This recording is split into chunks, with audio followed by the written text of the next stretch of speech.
What's up, everybody? Thank you so much for tuning in. It's your girl Becca from the Guys Podcast, and I am joined with my friend Latoya. This was a last minute thing, so thank you so much, hon, for joining on. I You're want to welcome. first shout out Facebook Live, YouTube, Zingo TV. We have Blackjack TV, Twitter, iHeartRadio. We want to give a shout out to all you guys. Thank you so much for tuning in. I am going to start first. What's up, Brandy? What's up, Hyson? Thank you so much for tuning in. So, Toya, Hey. I'm not sure if you watch reality TV. Are you hip to Love and Hip Hop, Miami or LA or any Atlanta? Do you watch any of them? I used to, but I am not super big on reality TV anymore. Well, that's my guilty pleasure. And there was a topic that has been discussed, and not only there, but other places that I've seen as well. And I felt it was a need for us to have a real discussion about it. And it basically talks about something that we all fight to deal with. This is something that I don't know if we're taught. I don't know if we just learn this by society standards or if we take heed to it at all. But tonight's title of the show is The Myth of the Strong Black Woman. Ooh. Now, when you hear this, strong Black woman, what's the first thing that you think of? Angela Bassett. No. When she had the clothes on fire in the car, and Okay, wait until like, they tell this. You can't burn garbage in your yard. She was like, it is trash. Right. Okay. No. Yeah, I think so. When I think of the strong Black woman, you think about so like socially, who are the strong Black women in your life. Like, let's just take it from like not a social media or not a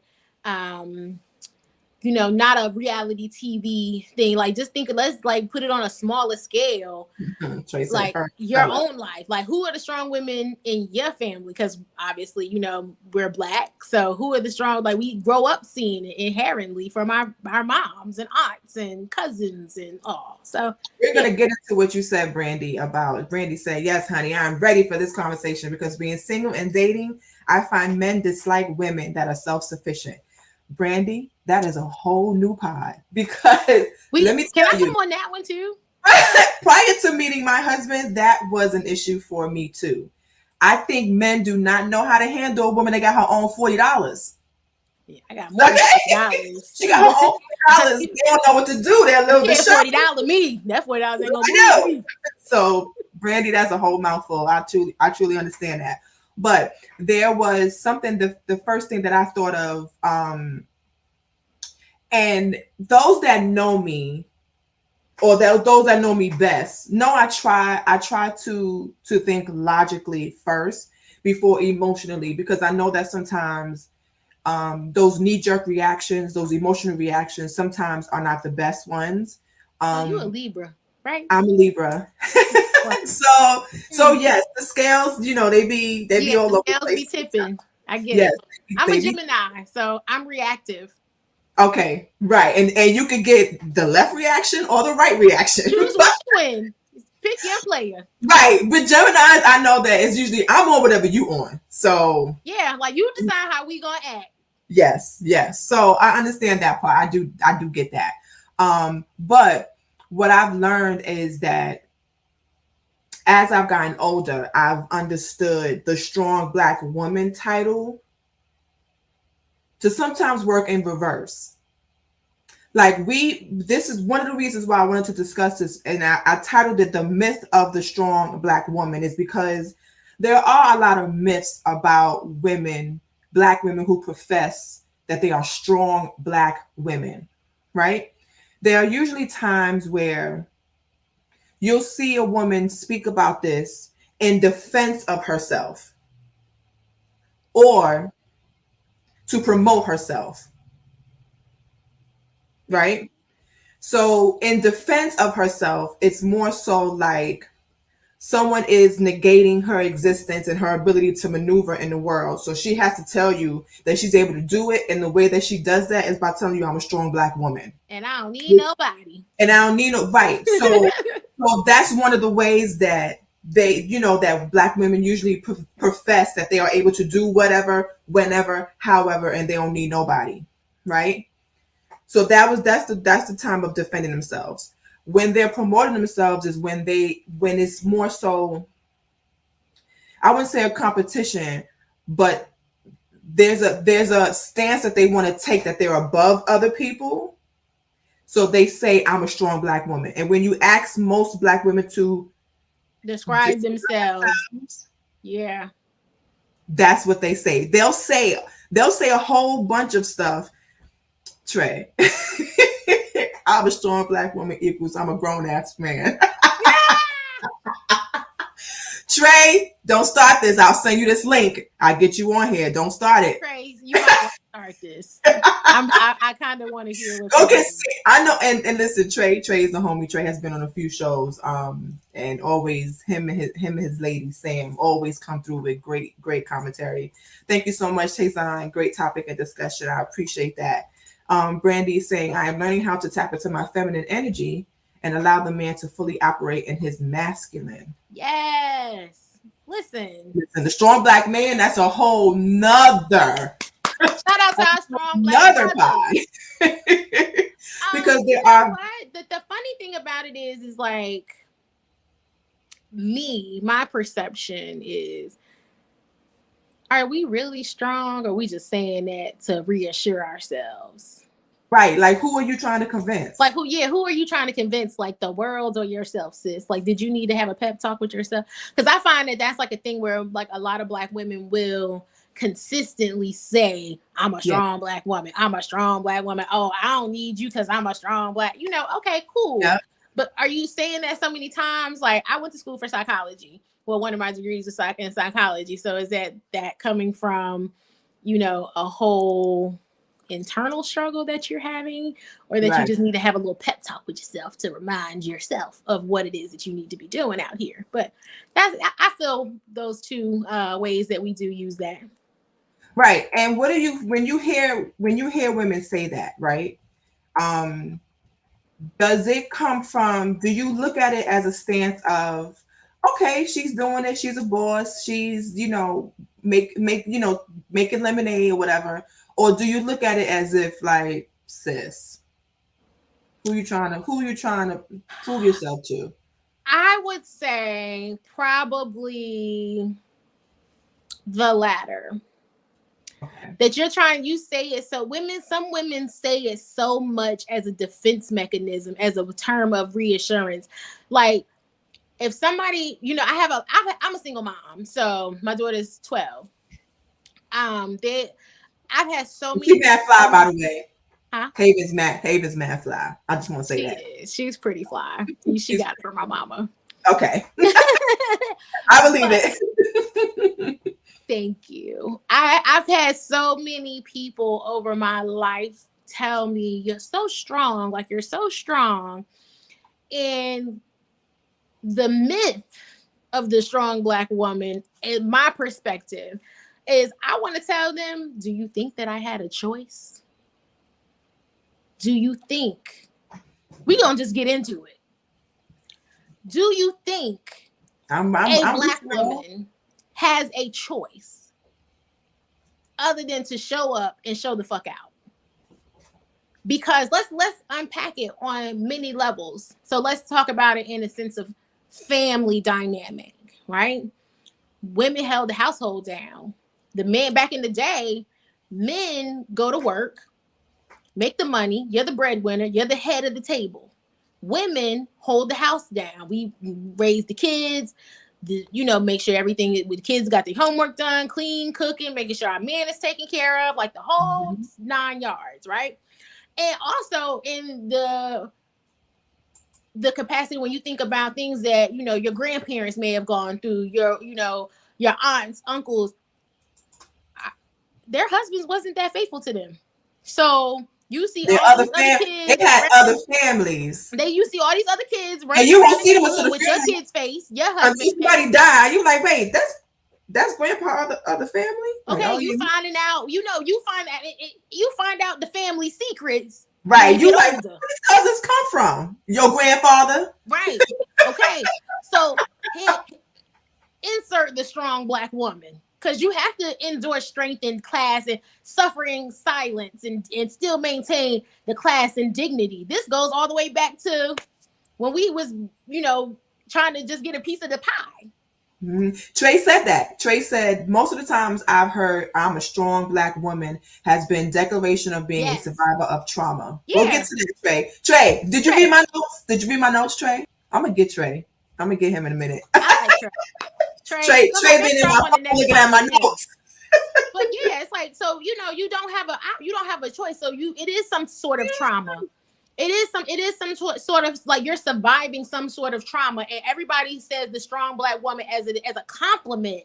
I don't see that as a compliment at 34 years old and 100 and something hours of therapy later, because I had to recover from things that my mother went through, that I was subject to as a child, things that I went through when I was dating and young and didn't know any better, so that my now 12-year-old does not have to like break those generational curses. I'm going to break them for her, so that she doesn't have to do that, so that she doesn't have to say it as a declaration, I'm a strong black woman. I want her to be a healed black woman. I want her to be a prosperous black woman. Yes, you're going to be inherently strong because you seen your mama get out here and get it how you live. You see me go run this 9 to 5 with the corporate thug. You see me climbing the corporate ladder. You see me out here running a business. You see me starting other businesses. You see me having healthy relationships with my friends. And let's not act like running a household is not easy. It's like running it's a business. Right. Running a household is just like running a business. You have to figure out what role each person in that house has. If the man's role is to go out and get the money, the woman's role is to manage the money. And then when children come into play, then she has to manage the money, the house, and the children. And then as the children get older, all the things that are different, that are necessary for the different stages of that child's life, she has to also manage, as well as herself, and making sure that the husband is not mentally bombarded with stuff around the house. If that is her position, that the man is handling the finances and making sure that there's money, because the scriptures say money is a defense. So money is needed to run your household. So if that is the man's job, and the woman's job is to turn that money into functionality in the home, then those are the different. Manage the money, to be a good steward of the money. The steward of the money.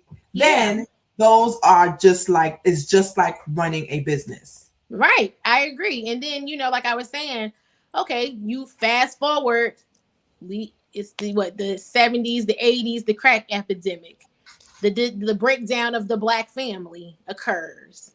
So then you're starting to see more single moms, more, more women raising families on their own, having to be the head and the steward of the money, having, you know what I'm saying? So it's kind of like, it's a lot of layers to it, to being a strong black woman.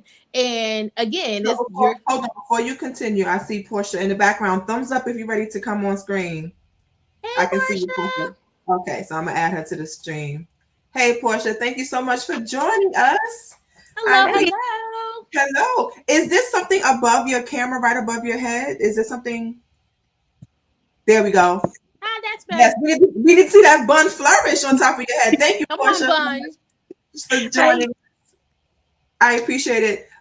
Before you finish your comment, Toya, I want to put up something that Sam is another one who always comes in the comments and be dropping the knowledge. She said, I've always seen the strong black woman as a condemnation. Black women are expected to be tougher, louder, more persistent than their white counterparts because they had to work twice as hard as white women to be considered half as much. A word. Yes. Sam is always good with the commentary. Trey mentions also, I've also heard it as an excuse as why she chose certain paths. Example, why did you get married? Why didn't you have kids? Why didn't you prosper at work? Because I'm a strong black woman and they didn't know how to handle me. I've actually heard that as well. Yeah, So why you got fired? Why you get fired? Oh, because that I'm a strong listen, black I, woman. I have said it more than once. That corporate lingo, I am not good at corporate politics. I'm not good at it Oh, I'm at so good all. at it. Like I love it, but you will not hit me with your microaggressions around here You because definitely will not. I will get you together real fast. Like my boss laughs at me often about the emails that I send out. Right. So Portia, we were talking about when you hear a woman say, "I'm a strong black woman," what is the first thing that you think of when you hear a woman Boss. say that? Boss? Okay. Mm. And why boss? Um, Why is that the first thing that comes to mind? it can be a boss in your home. It can be a boss at a job, boss in your career, because you have carried a lot of weight through the world, and now you able to call yourself boss. So Okay. we we automatically are strong through our ancestors. So I feel like it's already in our blood.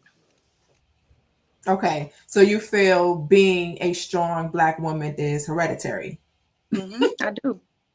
So what is it that we saw from generations before us that made us feel being a strong black woman was the default? I went to a gala last night, and I saying this because it was a story. The guest speaker said this.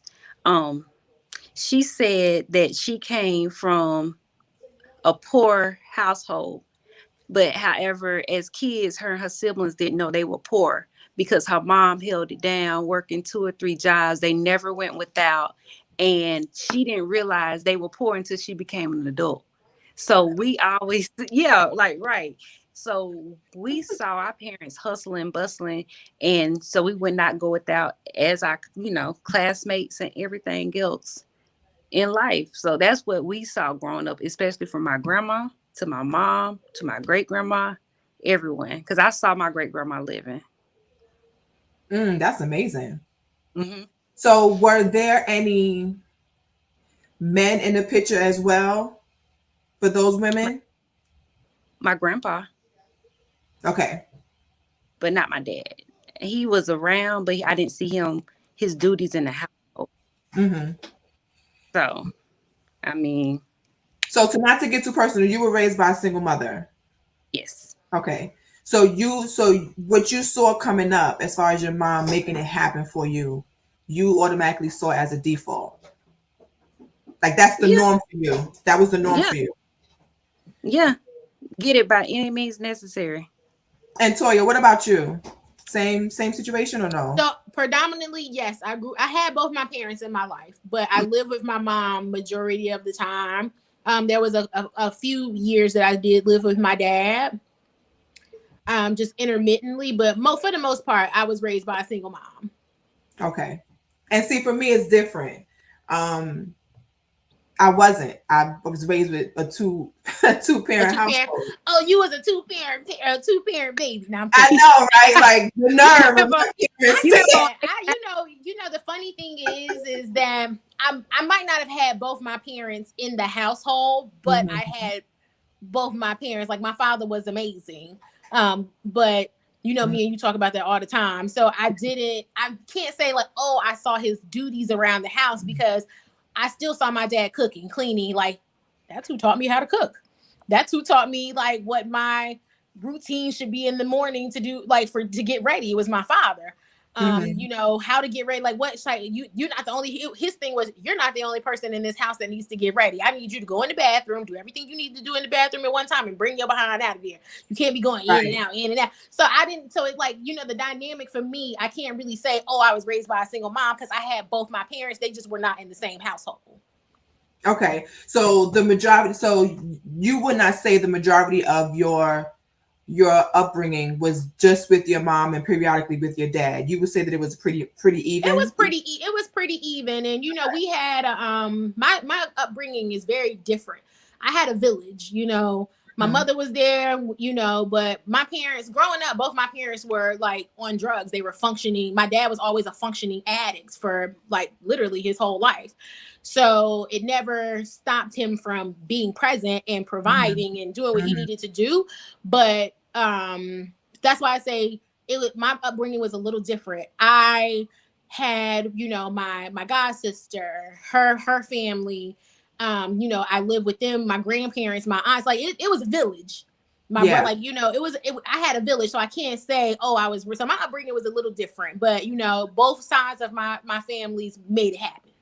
Was your village predominantly women? Yes.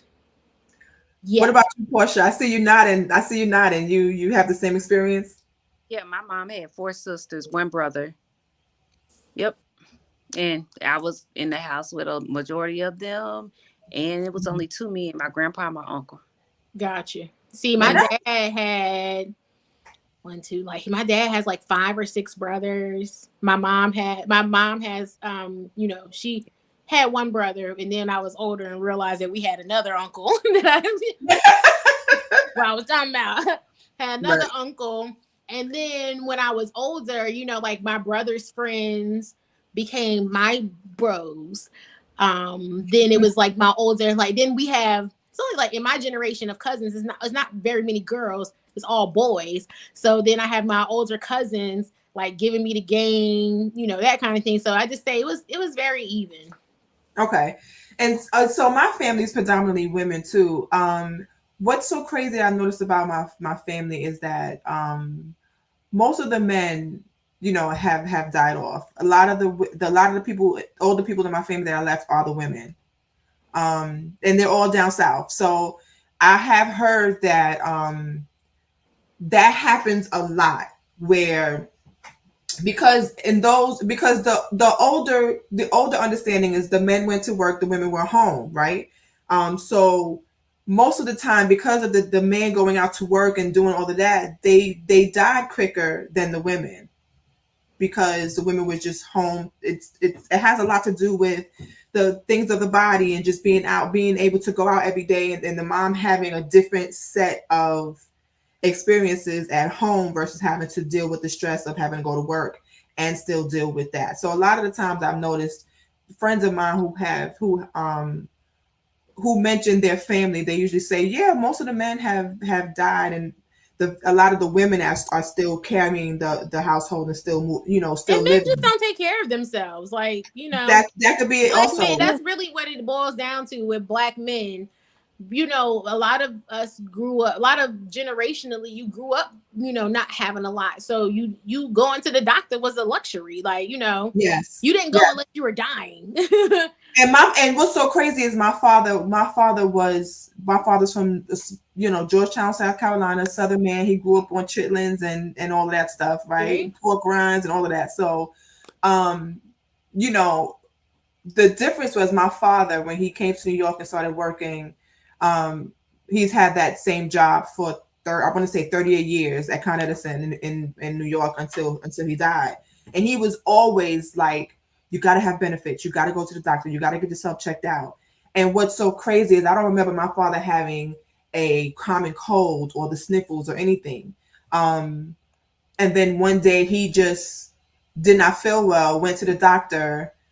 After a couple tests, he ended up having cancer and died a year Oh, wow. later. Wow. I didn't know that, Becky. Yeah, my dad felt he felt a crook in his neck, and my dad was, late 50s, so it was like, let me go to the doctor. And it was a blood clot in his jugular vein. And then after a couple of and my father went to the doctor. He Yeah. went, right. It was not like how you mentioned with, unless a whole arm falls off, they'll stay home. Yeah. Right? They'll just stay home and be like, okay, wait, hold a second. My arm fell off. Let me go to the doctor now. Right? It wasn't like that. It was Yeah. very much so like, let me see what's going on. And then after a couple of tests, they checked his age and they was like, okay, let's do some more tests. And they was like, something just ain't right. And after a while, it ended up being stage 4 cancer. Wow. And then they gave him 12 months to live, and then he ended up dying in 11 months. But yeah, so a lot of times that happens. And now my mom is a widow. A lot of my uncles and older cousins in my family have also died, and the women are still here. So Yeah. a lot of times that comes from. So when Portia mentioned about seeing that, it's generational, right? Yeah, So for sure. we've seen our mothers do it. My mother's seen their mothers do it, Yeah. right? So our grandparents talk about the struggles all the time, and they didn't have yes, the women had those understandings of being strong Black women, but they wasn't in the streets with their fist up saying I'm a strong Black woman. They were doing it a different way. They were running the household. And then if somebody tried to play them, they were like, oh no, let's not even go there, right? It wasn't until other things started to come along, and I feel like something what Trey said. Most of the time, when women say it, it is to tell justify. you, Yeah, it's to justify something. Like don't play with me. Don't try to play me. Like I get it done, right? I get it done. And there was something I wanted to display on the screen, and let me see if you can see this. If not, that's fine. If not, I will just read it. And it says how the strong Black woman identity both helps and hurts. The stereotype of the strong Black woman is more than just a cultural trope. Many Black women in America report feeling pressure to act like superwomen, projecting themselves as strong, self-sacrificing, and free of emotion to cope with the stress of race and gender-based discrimination in their daily lives. That's something. That's true. That's something like we spoke about before in regards to professing that they're strong Black women in a way to not really talk down to somebody, but to just kind of check them, to let them know, like, don't play with me because I do it. I run this, like, Right. So then that goes to this topic. Where did the title strong Black woman come from? Did it come from something our generation spoke about? Because I don't remember seeing that or hearing it or even being portrayed with other generations. I feel like that really definitely came from our generation. Yeah. For sure. You could go to Netflix right now and you can look at a category and it says strong Black leads or strong Black female leads or something. It says, yes, strong Black leads. Yeah. They even have an Instagram page dedicated to strong Black women, strong Black lead or whatever, the strong Black lead or something like that. I think it's an Instagram page. Right. Our generation and the one coming after us are very quick to label something. We like labels for some reason. If you think about the women that were coming around during the Black Panther era, they didn't run around, I'm a strong Black woman and I'm proud. They just said, I'm proud to be Black. I'm just strong. I'm Black and I'm proud. So you don't think Angela Davis, you don't think the women that were part of the Black Panther movement, you don't think that they was out there saying I'm a strong Black woman? They didn't. They were just strong. I'm Black and I'm proud. Okay. And they just happened to be women. They just happened to be women because they were whoever they needed to be. This generation uses the strong Black woman title or the myth of it to cope as a coping mechanism, as a justification for this is just how I am, or put some respect on my name type of thing. When in actuality, I don't want to be a strong Black woman all the time. I'm tired. Girl. Okay. And then when you say it in the sense of, even in corporate America, you have to, I have a mentor who's an SVP, dreads all the way to her behind, face beat every day. Like when I say, it smells like oils too. Like, yes, like just bad. Okay, let me tell you, I've never seen this woman in flats. She come into work every day strutting. She wants you to know she in the building. Her presence, she don't say nothing. I hear that. I was around this woman like several times. I never heard her open her mouth, but commanded a room and attention. I hear that. Okay. And in my monthly meetings that I have with her, because she is my corporate mentor, we talk about these things. And the first question I asked her was, how how have you achieved all that you have achieved in a company that is predominantly all Right. white men, Mm-hmm. and you have stayed true to who you are, whether that be artistically through expression of your hair. Like, she come to work with black lipstick on, blue lipstick, pink lipstick. Like, she does what she wants to do. She used to be a makeup artist, and she was like, Toya, I'm just me, baby. I know my audience. I read my room. Hey. She does not come in being loud and boisterous. So you don't, the misconception is that we have to be loud to be seen and loud to be heard, but you don't.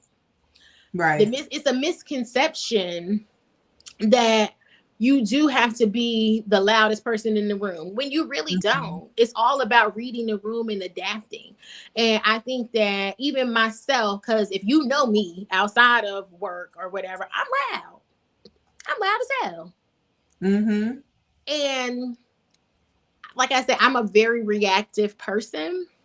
So I remember navigating my early career. Somebody would piss me off, and I would like 0 to 100. Who are you talking to? You ain't talking to me. Like, right. I don't care who you are, manager, like, manager, whoever. Like, don't talk to me crazy. Talk to me nice. Well, not at all. Like, so, but now that was young me. That was young me who didn't know any better. Now 34 me who is, have made some moves corporate wise and business wise. I have learned to read my room, read my audience. Mm-hmm. And it is a fact that you must be better than your white counterparts. It is a fact. You must be faster. You must be smarter. You must always be 2 steps ahead of the game. It is because the way that my mentor explained it to me is that you have to be so good they cannot ignore you. You have to be so good that when it comes time for bonus and merit, you've done your job so well that it's like, oh, make sure we take care of Toya. Make sure we take care of Rebecca when things start rolling down the hill. And you do that every day by figuring out how you're going to show up. It's all about your mental. Yeah. And when you can get out of your own way, because I'm a strong Black woman justifying my stinking ass attitude in here and talking to people any kind of way and doing all these things, like, you're in your own way. You're stopping your own self from being able to learn, listen, and grow.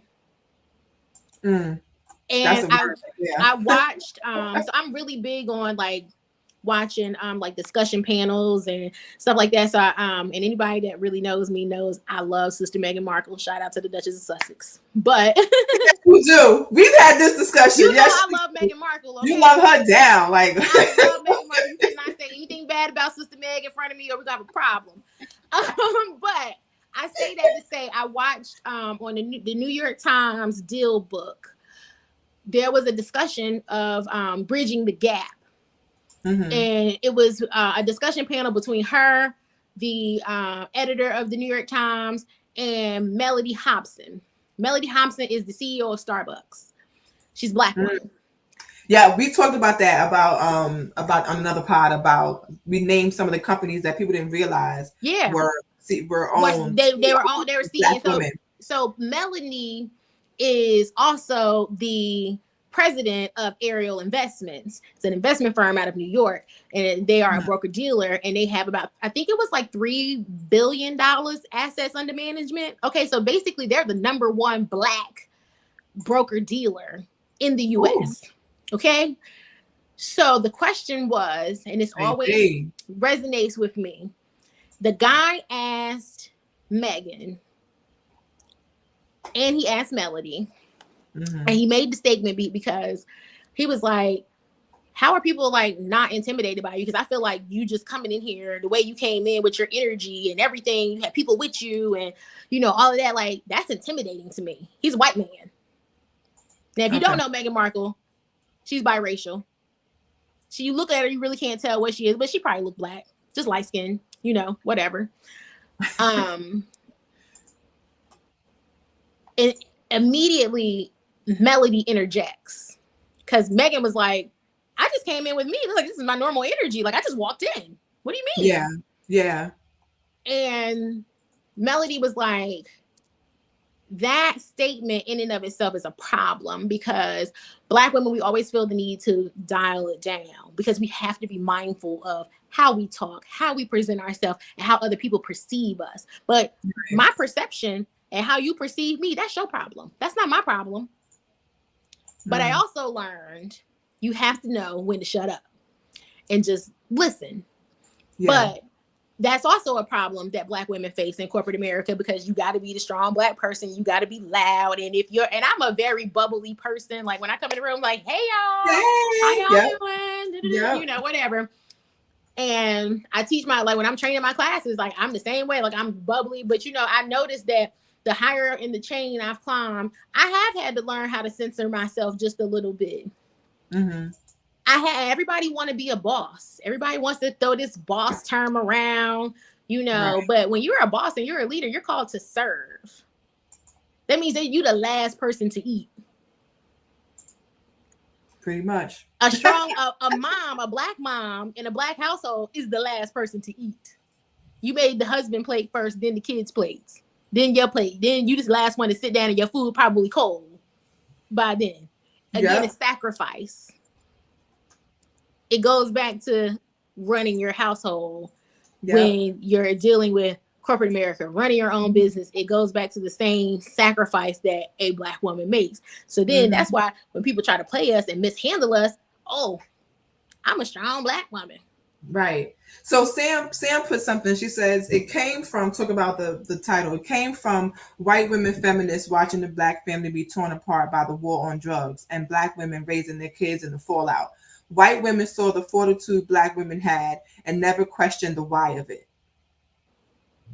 Never questioned why are they doing that? Why do they feel that they have to be here go my husband. That's why I cook. Thank you, baby. And shout out to Rob. Shout out to Mr. Green.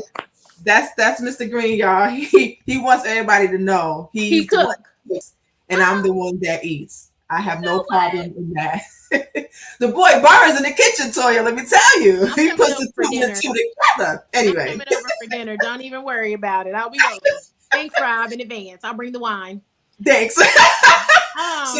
So you know that's where it really comes from. And she said, and Sam has come on many of our pods and have given the white woman's perspective on certain things, and she puts it in such a way where it's like that makes a lot of sense as to, okay, well, where does that come from? And Sam, if you can in the comments help me out with this part of the pod.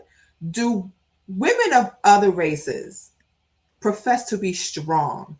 Do you hear somebody saying, I'm a strong Asian woman? No. I'm a strong white woman. No. It's only us. I'm a strong Latin woman. I'm a strong Italian woman. Well, right? I think, you know, with Latin people, they Black too. Afro-Latina. Hey, that's me. But so, you know, a lot, but I don't see women of other races do that. Because like Trey said, it's the justification for surviving trauma. Now, I'm going to segue back into my own upbringing. So for my family is very diverse. I am fortunate enough to belong to many families that love me. And my mama hen was a white woman, God rest her soul, who raised 3 girls and took me in at the age of 18. And her family, she has been, you know, gone for a few years now, and her family is my family. Her children are my little sisters, and I would probably hurt you for hurting them faster than anybody. I seen her raise her children and struggle. Now, was her struggle the same struggle maybe that my mom had? Probably not. But she struggled. I never heard her say, I'm a strong white woman. I seen her cry. I seen her break down. I seen her, and that's where I learned. So I think Trey said it earlier, or I think it was the statement that you read that said something about being emotionally detached or without feelings. Yes, free of emotion to cope with the stress of race and gender-based discrimination in their daily lives. So I can honestly say, and I call her mom. My biological mom is mommy, and Lynn is mom. So Okay. mom, she struggled, and we would have conversations, and even with my sisters, we have conversations regarding race and things like that, and they ask questions. They've seen people be racist towards me, and I've seen people be racist towards them. So it's a little bit different, and not all white women or white people can understand unless they want to understand and they ask those questions. So some people, it goes back to with race and everything, it doesn't affect you until it affects somebody in your household. Well, I was a Black girl living with a white family. So they understood, and they wanted to understand some of the things that I struggled with as a Black person in America, because they loved me. They loved my child. They have biracial grandchildren, that kind of thing. But Black people, we are the only ones that be like, I'm a strong Black woman. I never saw her say I'm a strong white woman. I seen her break down and cry when shit got rough. Yeah. I never saw my mama cry. And that is right hand to God. Like, I could probably call my mom now and be like, Mom, did you ever cry when you was going through some stuff when we were growing up? I can honestly say my god sister's mom, she had, when we were younger, she had me, my brother, and my two cousins. We were all raised like brother and sister. I can't say that I remember ever seeing Nancy cry, because she was stressed the hell out raising four kids that wasn't hers, plus her own daughter and her grandchild, because her daughter had a baby when she was 15. So I never saw her, and running the whole business. I never saw her crying. Black women are the only ones that got to shut off our emotions to make it seem like we hard. We ain't dealing with it. And I was guilty. Like, I used to think that I've been guilty of that too. Weakness. Like, I used to really think crying was a weakness, and I would never, ever, if you saw me cry, you better get out of my way, because I am like on the 5th level of pistivity, and I am about to tear this mother down. Now, I cry just watching somebody cry on TV. Listen, we just talked about a video we saw of someone overcoming and started crying. We was and it's just like, we as Black women, we have to be in touch with our emotions, to teach our children how to deal, to raise our sons to be emotional men. And so they're not unemotional men that are out here continuing to scar women going forward, or so that our daughters don't think that treatment is okay. Or that's a whole nother podcast right there. You got 3 out of this one, okay?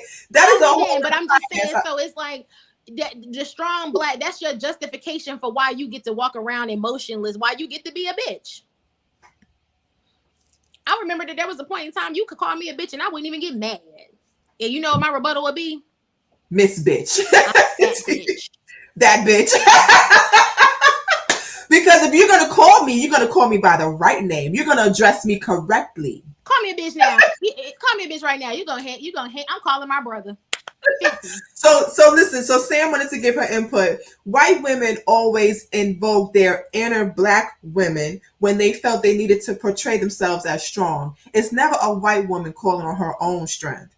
From my understanding, there are no women stronger than the strong Black woman to overcome the tragedies.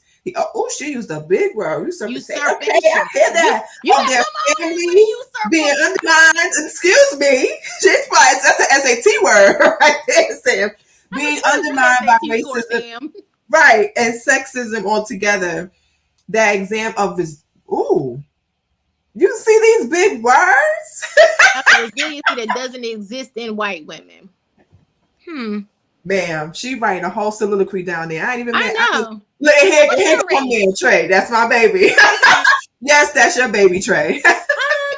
Trey and Sam are one and the same. That's what I feel like. This is the female and male, and it's the same damn person. I agree. And Sam, thank you for saying that, because a lot of the times, it does not come across as us professing our strength as a way to show you that we have overcome certain things in the world. It always comes across as bitchy. It always comes across as we think that we're better than people, and that may be true for in a lot of cases, but most of the time, our strength doesn't come into play unless it has to, and that's because sometimes, most of the time, a good majority of the time, Black women are undermined. Can I ask a question before you stop? I'm sorry to interrupt. No, go ahead. I have a question because I see where Sam is going, but I don't necessarily agree with that. But I have a question segue into what she was saying. Is a Black woman's strength the standard? Is that the standard for what strength is my question. Because you're saying white women are displaying Black women's strength or invoking Black women's strength when they stand up for somebody or for themselves or overcome something. Is Black women, like the stuff that we've been through, is that the standard for what's defining what strength is I guess it's my question. Well, Sam, if you know me, I'm quick to send you a link. You let me know. I just want to. Sam, let me know if you need the link. Sam, we could discuss this. I really would like to discuss this. I don't want to. My thing. So here's the thing, and I'm gonna forever always be objective, because I'm gonna tell you, my white family done showed the hell up and showed the fuck out for me quicker than some of my Black family have. So I'm not gonna ever be like, oh, it's a Black thing, it's a white thing, and I never heard my mom say, oh, Lord Jesus, let me invoke the power of the Black woman so I can get through this to pay these bills today. Like, I think women are beautiful creatures. Like, look at the fact that we have babies and the amount of pain that we endure. Literally, that it medically says that we're not supposed to be able to endure that. Like, that's the closest thing you'll ever come to death. So I think women ourselves are innately, we are strength. Like, if you think about it. Look, so much to the fact that doctors, when we say that we are in extreme pain, doctors don't believe us. They don't believe us. Another topic. Yes. Separate topic. So that's why I'm asking, is Black women, the things that we've been through, is that the standard that most people know from strength? Because sometimes there's other friends of mine, and I feel like I have a diverse friend group, just like I have a diverse family. I don't think that I think that women are in it of ourselves. Just look at history. Look at the way women have been, the things that women have been portrayed. Yes, Black women have been unequally. We've always had unequal treatment. We have always been the bottom of the barrel. White women innately had it better back in the day than Black women did. But even if you think about it, we all still had to say, we still all needed a man to have a bank account. We all still needed a man to sign for our house. We all still needed a man for all these things. It's not like a race thing, it's a gender thing. And there's still, and that granted, even if you look at the pay gap, Black women are still at the bottom of the totem pole, but we're creeping up, and there are more Black women CEOs, more Black women SVPs and VPs, and things like that, because we out here doing the damn thing. We making it especially during the pandemic. A lot of Black women have their own business. Flourishing. Is it still hard? Absolutely, but I think women in and of itself are some of the strongest creatures on this planet. You can even look at countries that are women led. Let's talk about New Zealand through the pandemic. If you want to mention the pandemic, Jacinda Man did the damn thing. You got one COVID case, I'm shutting the whole goddamn country down. Look at us over here still wearing masks, looking stupid. We look like we're the third world country. We do. Then let's talk about in ruling of other countries and civilizations. Some of the greatest rulers of all time. That's my best friend, y'all. People recognize the strength of Black women, but will never admit it out loud. They sure won't. Not in a room of other people. Our resilience is astounding. Come on. I like that. That's SAT words, ladies. Yes. I am sick of you. SAT words. A beautiful thing. I believe in having conversations. Like, I like open dialogue. So I always want to ask those questions. Like, are we the standard? Because we don't have a choice. Sam's responding. She said again, because of how white feminists twisted the origins of the strong black woman by ignoring its causes, it has become the standard of what strong women should look and act like. Idealistically, strength wouldn't be based on how much trauma you're forced to survive. But I know white women breaking far less than what black women go through. And that's true. So she's saying that although the standard of strength should not be the example of it. It shouldn't be put on a color. Like it shouldn't be on one race. Yeah. Right. Okay. I just had a question. I just wanted to ask. Yeah, because I do know and have seen white people in general, but specifically white women, be allies to black women in certain aspects. Absolutely. And a lot privilege plays a big part in that. A lot of, especially lately, if you want to be progressive in your thinking and kind of understand how the world is changing, you'll have some white women say that they are starting to come around when thinking and understanding of black women and what we go through, and they're starting to realize. But again, those are the ones that want to know, and they want to be different, and they want to speak out. and genuinely want to understand how to maneuver around, because there's a lot of white women that do not know how to manage themselves around black women. They automatically see us profess this strength and is diminishing when they really want to be an ally or just plain want to understand, right? Sometimes it's not necessarily about us having to be better than you, but because society genuinely by default always plays down the black woman, we got to do the most to just be equal, right? And it's not always fair, and it's not always necessary, because there are some times where we are better just because we're better, not because we're black. Right. We're just better, right? So I wanted to read something else about the myth of the strong black woman. This is someone who wrote this article. Says, I recently did a podcast interview about the COVID-19 and the black community, and I wrote a subsequent article about the virus and black women's vulnerability to infection. She mentioned that both made me think about the strong black woman stereotype that many black women internalize, even to the detriment of our own mental health. Black women are sexually objectified, told that we are not pretty enough, not smart enough, and not worthy enough. We face discrimination in employment, education, the judicial system, healthcare, and in our everyday lives. There is a well-documented history of the invisibility and silence of black women. We are often overlooked and unheard. You're not feeling well? Take some medicine. You'll be okay. Right? And that is where that understanding comes from, where because we profess such strength, when we don't have that strength, somebody will says, oh, you'll be all right. You'll get over it because you ain't too strong. You'll figure a way to get over it. Yeah, you maybe have a little bit of a weakness right now, but ain't you a strong black woman? You'll figure it out. And it's ignored, right? Yeah. It's ignored to the point where you're like,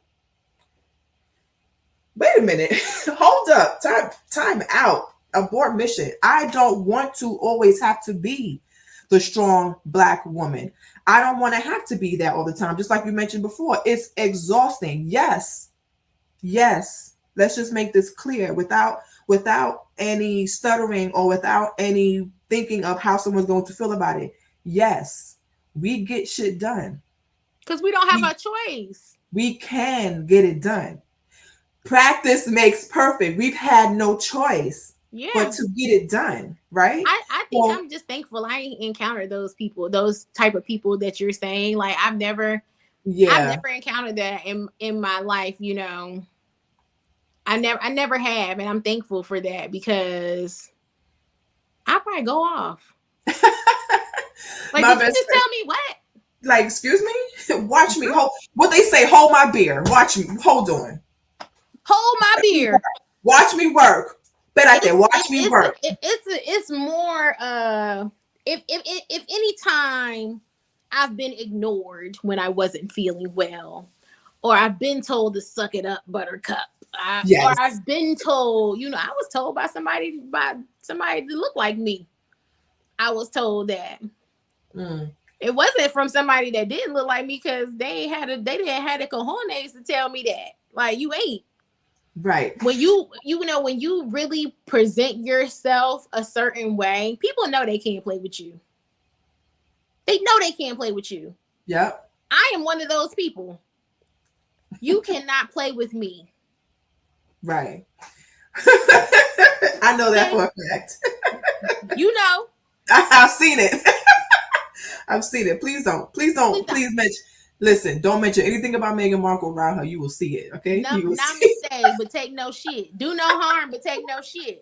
Right. So let's go through some of these comments. Raven says, sometimes our own men will pull from our strength, but then act like it don't exist for ourselves. Child, you better not say nothing. And then they, girl, listen, then you be trying to express how you feel to them. And I'm sorry you feel that way. That frail ego will come like swifting in. Okay.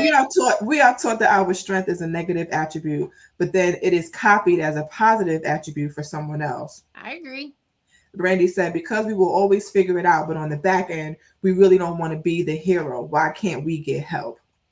Oh, girl, you know what? I'm going to reply to that because one of the best lessons, Brandy, that one of my homegirls taught me, shout out to Tony. I think we were like in our early 20s. And she'd be like, Toya, don't freak out until you don't have a plan. When you don't have a plan, that's when we can start freaking out. But you got a plan, so don't freak out.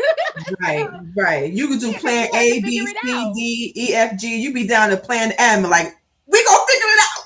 Okay, so we had plan W. It's gonna work out. We don't have a choice, and it's and it became a thing where like sisterhood was new to me back then because I was the tomboy growing up. I grew up with my brother and my brother friends. Like I wear my hair in a ponytail, so it's crazy. So a lot of people that I grew up with that I'm an actual makeup artist. Like you know what I'm saying? It's crazy that they see me. They see me differently now. But I was always the person that didn't ask for help, and sisterhood became a thing for me.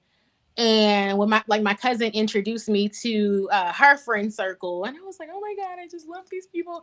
And they became a support for me because I needed help and I didn't know how to ask. And they like made it okay. They would do things for me and I wouldn't even ask. They would, show up when I wouldn't even ask. And it was really hard for me to accept the help. So that's like a thing for us too. We don't know. We've had to figure it out so much on our own. We don't know how to accept the help when it comes. That was the thing. Yeah, and then sometimes even asking for the help more than once for us even feels like nagging. Like I don't feel like nagging you. I'm just gonna like I ain't got it in me. Okay. I just posted something today on my Instagram that said my love language is not having to ask. Cause I don't like to ask for nothing. Cause if I have to ask for it, I'm gonna just figure out a way to get it and do it on my own. Cause I don't want to ask for nothing. If I gotta ask you and I gotta ask you more than one time, whoo, Father, I'm not gonna ask you. I'm gonna ask you one time, and I might ask you one more time.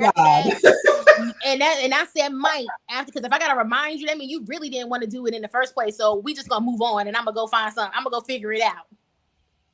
Why we like this? Wow. I need a moment of silence for that. I need that to linger. Whoever's watching. Like, okay. Because this is, my husband said, this is a sad but true statement. I've seen it and been there. It's all about the level of honesty with yourself and willingness to change. Talk your stuff, Mr. Green. I know, that's why you're my husband. I did good, girl. Yes, you did, girl. You did. White women are infamous for modeling themselves after the strong Black woman, but do everything they could to undermine real Black women. Raven and both Brandy said they agree. Yes, they are. They're in the back cheerleading with us. So next thing, can this mentality be offensive to women of other races? Meaning, when we step into a room and we reek of strength from the Black woman's bosom. That ain't my problem. That's your problem. How you perceive me. So you better get on the team and ask me to help you. Air, right? You better ask me to help you. That ain't my problem. I promise you, I ain't gonna never have I'm never gonna have a problem with offending. I hope my hustle, I hope my personality, I hope my light, I hope my shine offends the fuck out of you. If you insecure, I don't care who you are, black woman, white woman. If you that insecure, I hope my shine offends the fuck out of you, because I ain't gonna never stop. Next. See? I said I was gonna cuss. I'm sorry, friend. Listen, I'm gonna let you flourish, queen. I'm gonna let you flourish. Tell Facebook them don't cut me off. But I'm bothered. It just is what it is, and you know, and I'll even bring it back to Meghan Markle. They was mad at her because she was sending emails at 5:00 in the morning. Girl, bye. You mad? They told her to be 50% less of herself. So imagine someone telling you to be 50% less of yourself because you're offensive to someone. Like, as a person, if they told my daughter that, imagine somebody told your child that, show up as 50% because you're too good. I'm sorry. Step your game up and we wouldn't have a problem here. Be better. You would see my husband put up a GoFundMe for my bail, okay? Girl, because I would be in jail. I got a couple $100 on your bail. Okay, don't even worry about it. I would be in jail because you can't tell. Listen, my kid Jasmine was in kindergarten, okay? And I pulled up to the school ready to fight her kindergarten teacher. Her teacher was in her 70s. The lady could be. I believe in the way you pulled up on my post the other day about my daughter teacher. I believe. Like, does she fight? Because we fight kids, we also fight our kids' teachers. I just wanted to know if Haven's teacher wanted to fight. She don't want it. You want to fight? Because we could do this. I got my attorney handling that. It's cool. I like to see some people. You gotta get on their level because they expect for you to be ignorant, and you gotta just let them know my word game. My word game will tear your ass up. Like Rob, I got you too. I got you. So you know, my best friend, baby, will tell you I am the one she has to warn her other friends about. First of all, she can't even have no other friends but me. That's a whole nother pod. Don't do that. Don't do that. My best friend has other friends, and I'm just like, who you? Oh, you a possessive friend. I am a very possessive friend. I'll be under the comments like, who is this? Yeah, but I don't care. I think that's a confidence thing in myself. Like, I'm gonna be me. I'm gonna be who God designed me to be. And he didn't design me to be 50% less of Toya to appease Sarah or appease whoever. I'm going to be me. And either you're going to love me or you're going to hate me. And if you hate me, honey, I'm going to make sure I give you a show every day because your haters are always watching. Tracy, if you got 10 haters in the winter, you better figure out how to get to 20 by the summer. Okay. Look, and I went and got me a fresh blowout today to be on my Cat Williams. Listen, if you're gonna hate me, I'm gonna give you. Listen, what did the song say? Let's give you something to talk about. I don't care about you having a problem because that's a personal problem. Like, come join the team. Come sit down. Let me give you some pointers, and you can maybe be Pippin to my Jordan. Right. Sometimes, like, the crazy thing about it is my boss is a Black woman, and you know, and she is absolutely amazing. Like, love her, and she be like, I was sending some emails, you know, and she was like, "Yo, I just sent this to our AVP because I needed him to see how eloquently you just checked the hell out of this person." I said, but did you make sure that you sent him the chain with you with the alley-oop? I said, okay, and I called her Jordan. She was like, "Nah, bro, you Jordan. I'm just happy to be your Pippin." Right, right. Because sometimes you have to do that, and I think everybody does that. My best friend Raven said, "Our whole being is offensive to those who don't know themselves. It is what it is." Thank you, Raven. I like that girl. Right. That's why she's my best friend. Sam said, "I wish I had a better way to phrase this, but people are always going to feel offended when Black people appear uppity. Anytime a Black woman is thriving, other women perceive them as a threat. It's not even other women, it's other men. Like, people, it's other people. It's other people that, because it's men too. Men do not like. They be like, "Oh, we gotta put that uppity bitch in her place." Thank you, Trey. Get on the team or get out the way because we keeping it moving. I'm telling you.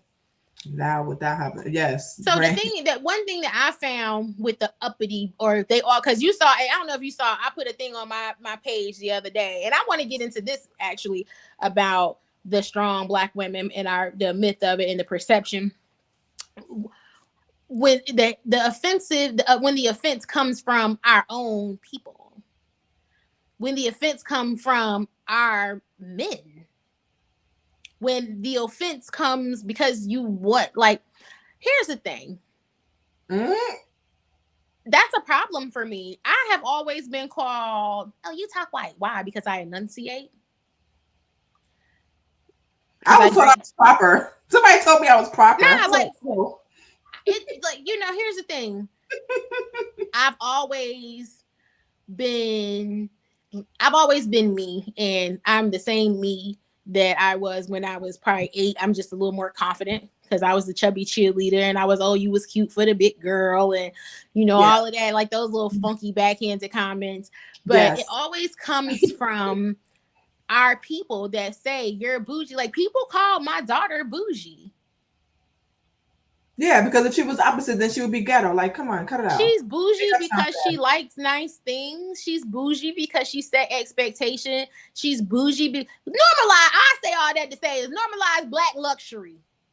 Normalize being bougie. Suffer. You don't gotta suffer. I'm about 68.7% bougie too. Like if my daughter, if I go, like, because the thing of it is, I'm not my parents. I'm not the generation before me where you go to a restaurant and they got you eating chicken fingers and fries and they eating steak. If I'm eating steak, my daughter eating steak. She know how to go order. They look at me when we go to restaurants and I be like, look at her. Don't disrespect her. She know how to order her own food. I want a medium rare sirloin. Please and thank you. I want a medium rare ribeye. Like, my daughter know what's up, and they be looking at me like as to justify her order, and I be like, "That's what she ordered. That's what she want." I believe it. Come on, come on. Now, sometimes I had to reel her little behind in. We all I don't do. act like that. I'm still a single mom. Like, you know what I'm saying? But the thing of it is, let's just normalize like our own people. Even black men. Like I love black men. I love black love. I love what you and Rob have. I feel like my soulmate is black, and I don't want and that's just my preference. And that's another pod. That's another pod because let me tell you something. People have looked at me crazy when I said I have not dated outside my race. I never was going to. I did it once. I did it one time. I did it one time, and I would tell you, I think I dated that man for like 7 months, and I never had sex with him. He was white and Puerto Rican. I never had sex with him. Nope, wasn't on. No, we'll talk about that off camera. But I think that I just I want our own people to stop putting boundaries and limits on ourselves. And I used to do it and not know that I was doing it. Because I didn't want to appear higher than other people. I didn't want to dream so big that it scared other people, or people didn't understand what I was trying to do, or understand, like if you offended, I don't know what to tell you, because you're right person, or just even as another black person, you want to see other black people win. Yeah.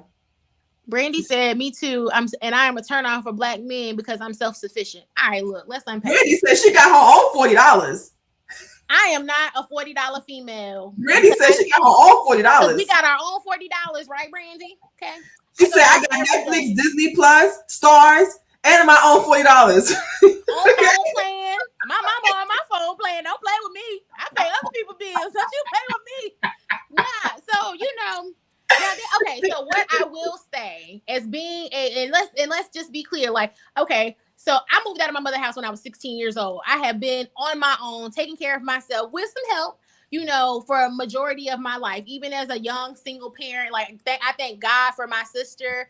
Because there would be times I'd be like, "Jamie, I ain't got no gas. Can you?" And she would meet me at the gas station and fill my car up. Never ask for no money back, whatever. But whatever. So nobody is 100% self-made, or I think I live a pretty independent lifestyle now. But what I had to learn, as far as, so there's always thing, the Bible always says we're supposed to be submissive. Yeah.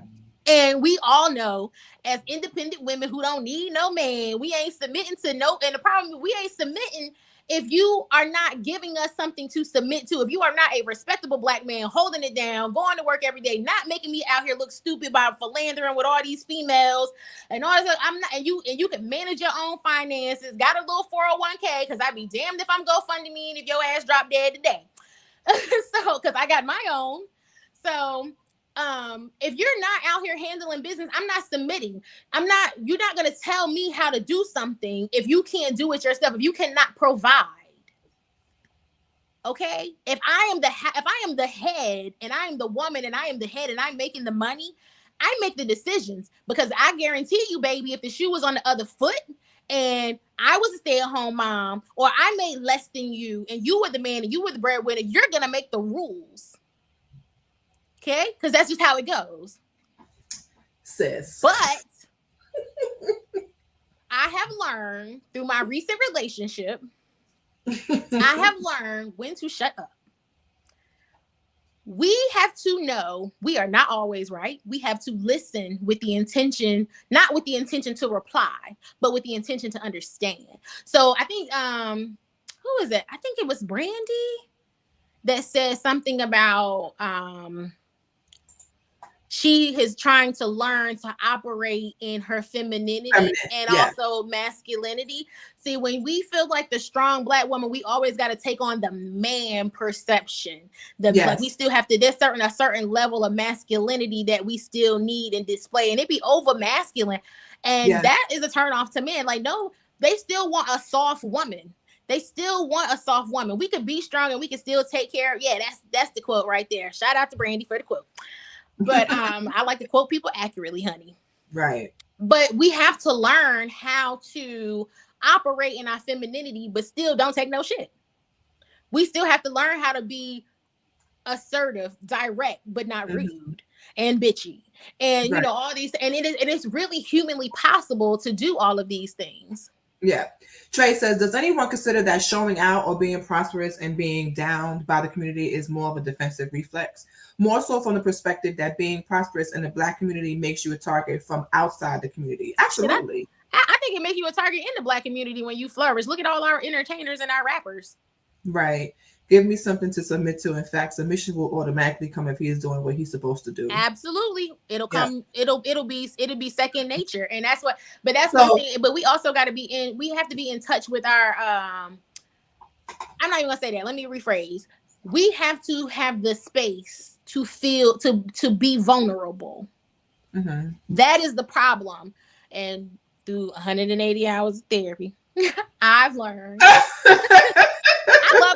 love, I'm telling you, my therapists have saved so many people's lives. Like, because I used to be such an angry person.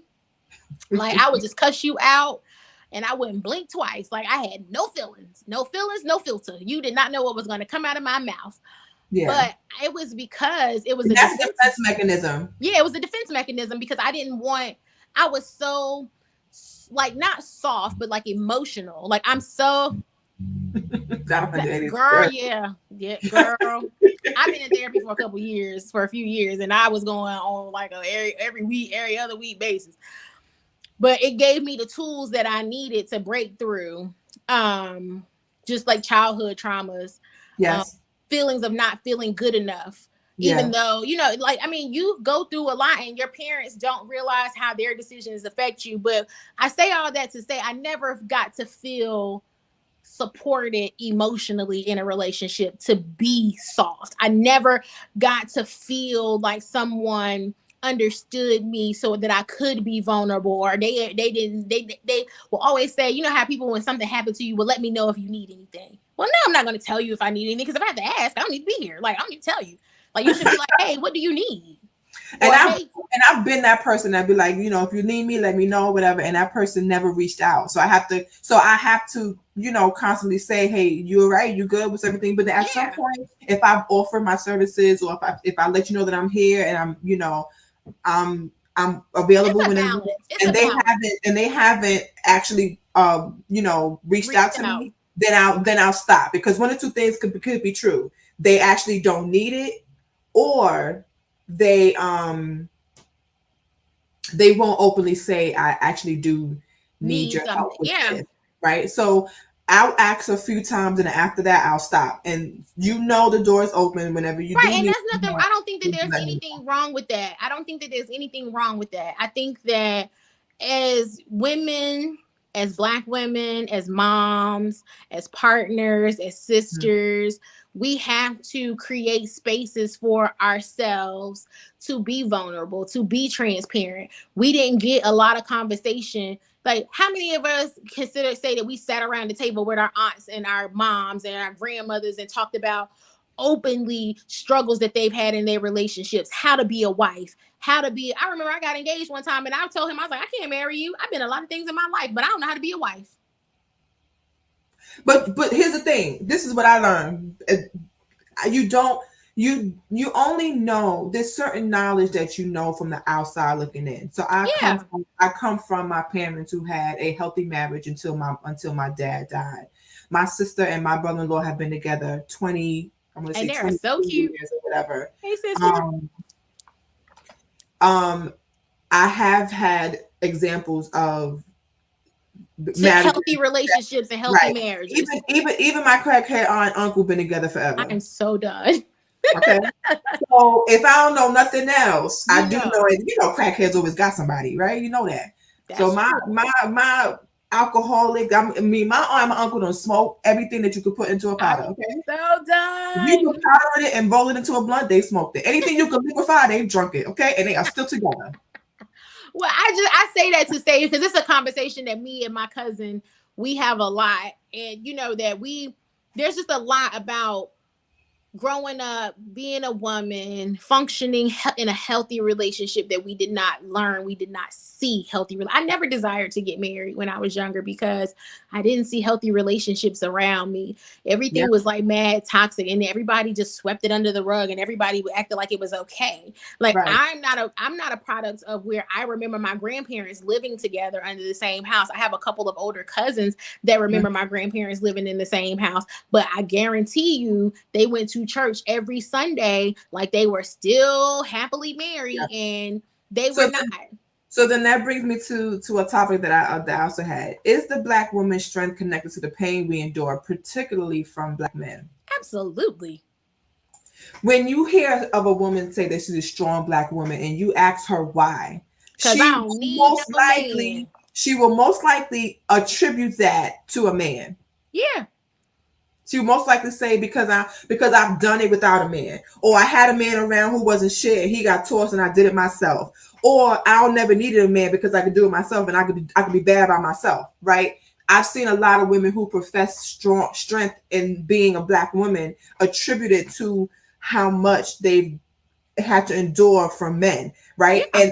And it's like there are so many things that happen in a person's life outside of the mate that they are with that can add strength. Why do they always say, I am a strong Black woman because I had a man that beat me and I survived. I'm a strong Black woman because I had to raise my kids by myself because my man or my husband left. I'm a strong Black woman because I've never needed a man. I've seen my mother do it without a man. So it was never in my mind to be able to do it having a man around. My default is seeing my mother do it by herself. So I know I could do it by myself. So if you are not going to at least equal match my fly or make me fly you can stay over there because I'm a strong Black woman. Right? I think it's more because in previous generations, women equated like your validity came from a man, because a lot, like, think about our grandparents, like not even our parents, like even our great grandparents. This goes back to a woman when you got married young. You had arranged marriages. You got married young because you couldn't move out of your own parents' house without getting married. You could not go buy a house without a man. You could not get a bank account without a man because women had no rights. And this is not that long ago. No, it's not. This is not that long ago. This is, maybe I'm going to look it up while you talk, but this is less than 100 years ago. Justice Ruth Bader Ginsburg, God rest her soul, because she was one of the first Supreme Court justices to advocate for women to have the same rights that men have and get the same pay that men have. And that is why there's a lot of our issues deeply rooted and they're connected to a man, because men were teenagers when they were getting married. They were 17, 18, 19 years old, getting married, starting families. They were not emotionally mature. They were alcoholics. They had problems from their own child. These are generational curses. 1960 was the year that a woman was able to get her own bank account. And I was born in 1987. I was born in 1980. So yeah. Yeah, so that wasn't that long ago where women were able to even get their own bank account. Right. So it's like that is why women, a lot of our self-validation comes from having or not having a man. Because what's the first thing with your smart ass auntie mouth that walk into Thanksgiving? You still ain't got no man. Why you ain't married yet? Why you ain't married? Why Uncle Larry cheating on you? Like, right, you married and your marriage ain't nothing. What you mean? You married to the same man that cheated on you for 30 years. Okay. I don't want that. Our generation is completely different when we say, I'm not going to accept this. I'm worth more. I love me enough to sit with myself, by myself, or understand that I got some stuff with me that I might need to work on before I can venture and be ready for whoever God ordains for me. Because I want a relationship and a marriage that's evenly yoked. Mm-hmm. Not where a man is establishing superiority over me, whether he is doing that using sex to dominate me, or using physical sheer strength to dominate me and abusing me, or using his mouth to verbally and emotionally abuse me and tear me down. So if you can't meet me here and stop being here, I'm not going to deal with you. I'm good by myself. So in that sense, I am a strong Black woman and I can be independent, but my happiness and my self-worth is not defined by a man. That's the difference in our generation versus past generations. That is going to be the difference in the daughters that you and I are raising, like with Haven and Jazzy. They're going to see the right man loving their mom. Like, look at you and Mr. Green over there. They're going to see what it's like to live in a healthy household and things like that. So they're not going to be validating their self-worth with a man.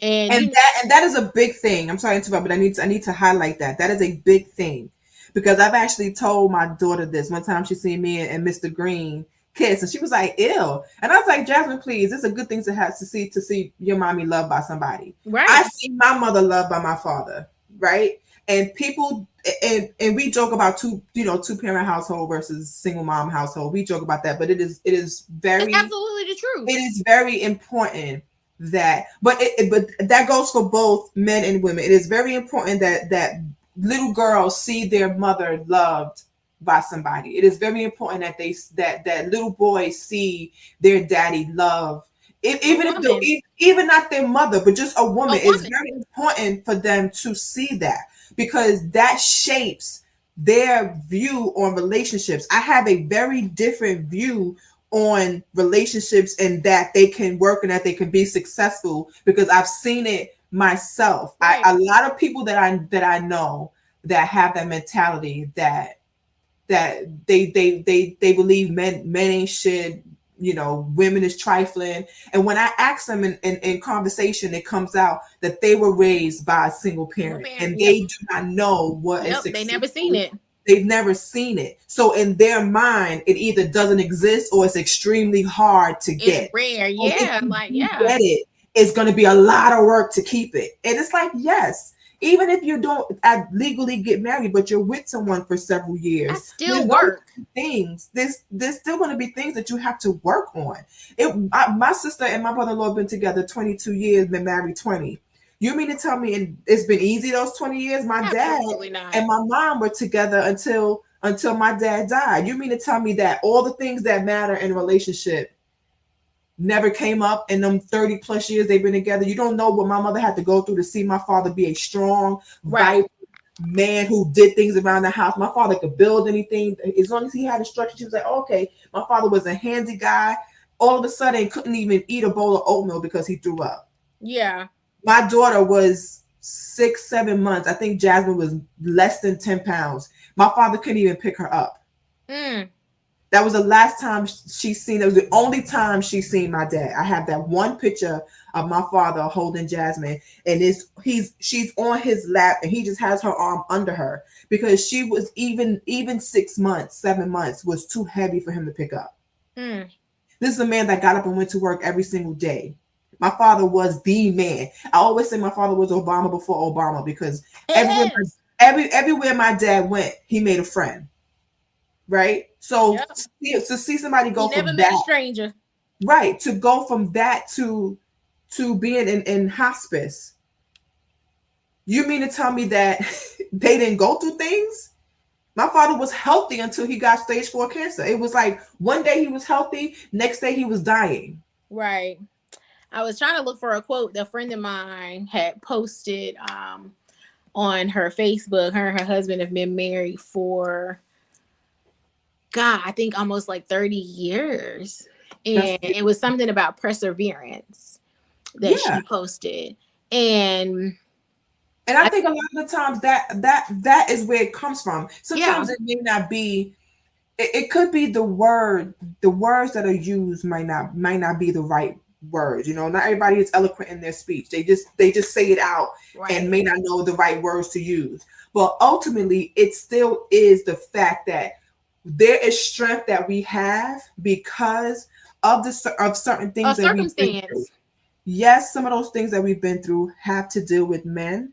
And that is unfortunate. That deals with the breakdown of the Black family, which is again another part. Because that's where you will see most of that I'm a strong Black woman come from. Right. And then just like what my best friend said, she mentioned